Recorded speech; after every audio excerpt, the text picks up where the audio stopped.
Home loan के लिए कितना सिबिल स्कोर चाहिए, क्या खराब सिबिल स्कोर के ऊपर होम लोन मिल जाता है, और अगर मिलता है तो कहाँ आवेदन कर रहे हैं जिससे आपका होम लोन का अप्रूवल जरूर आए। अगर आपके ये तीनों प्रश्न है तो इस वीडियो को आप अंत तक जरूर देखिएगा, क्योंकि सटीक जानकारी अपने अनुभव के अनुसार आपको मैं देने वाला हूं, जिससे आपके तीनों प्रश्नों का जो उत्तर आपको आसानी से मिल जाएगा। दोस्तों, सबसे पहले जो हम बात करते हैं कि आपका होम लोन के लिए सिबिल स्कोर कितना चाहिए। दोस्तों, सिबिल स्कोर को हम जो है कैटेगराइज करके इसका मैं आपको सटीक उत्तर देने की कोशिश करता हूं। हो सकता है कि आपके 2 या 3 मिनट एक्स्ट्रा लग जाए, लेकिन सटीक उत्तर देने की कोशिश करूंगा।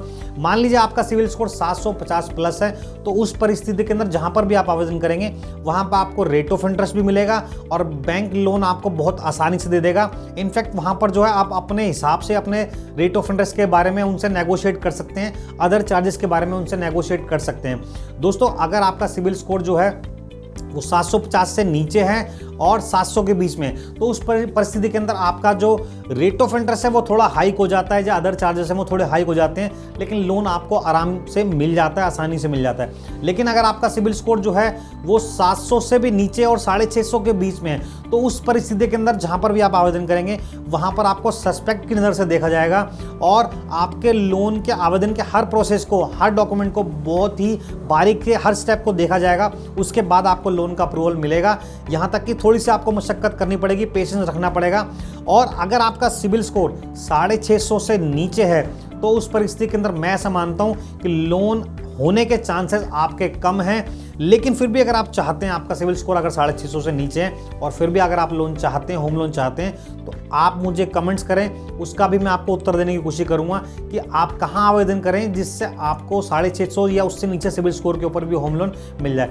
दूसरा आपका प्रश्न इस वीडियो के अंदर ये था कि आपका अगर खराब सिबिल स्कोर है तो उस परिस्थिति के अंदर क्या होम लोन मिल सकता है। दोस्तों, मैंने उत्तर आपको जैसे कि अभी शुरू में ही बता दिया कि खराब सिबिल स्कोर के ऊपर आपको मिल सकता है होम लोन, लेकिन वो केस टू केस डिपेंड रहेगा। यानी कि अगर आपका सिबिल स्कोर कम है, मैं मान के चलता हूँ 650 से भी कम है, तो उस परिस्थिति के अंदर डिपेंड करता है आपने कहाँ आवेदन किया है, डिपेंड करता है आपका प्रोफाइल क्या है। प्रोफाइल मतलब आप काम क्या करते हैं और आपकी इनकम कितनी है।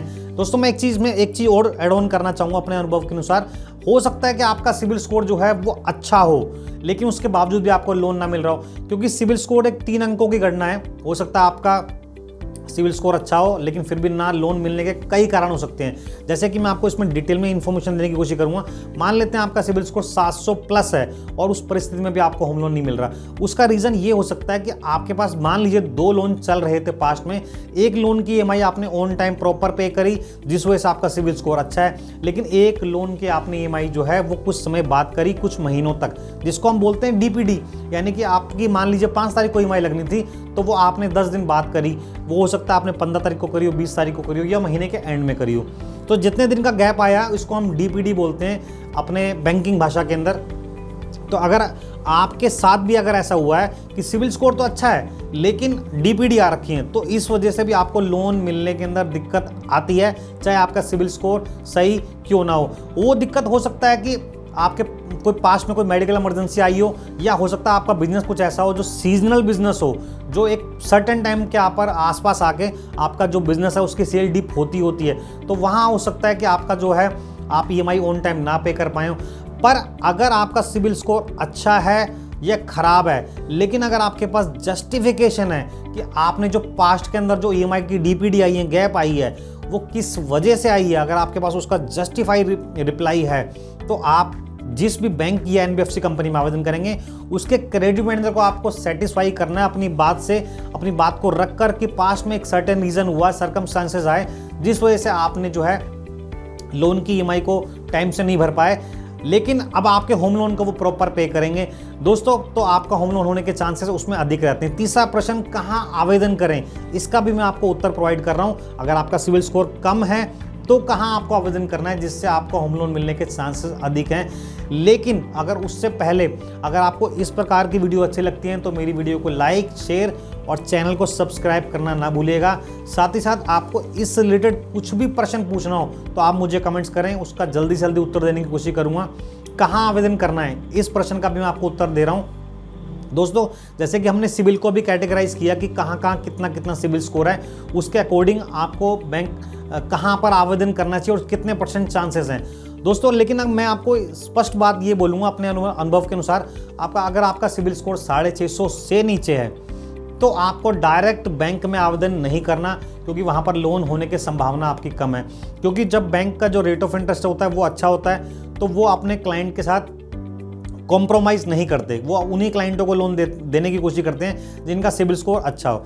तो मैं अपने अनुभव के अनुसार बताऊंगा कि आपने बैंक में आवेदन नहीं करना अगर आपका सिबिल स्कोर कम है। तो करना कहाँ है, करना है आपको non banking finance company NBFC में, जिनका रेट ऑफ इंटरेस्ट थोड़ा ज़्यादा हो सकता है लेकिन आपको कम सिबिल स्कोर के ऊपर भी वहाँ पर लोन मिलने की संभावना रहती है।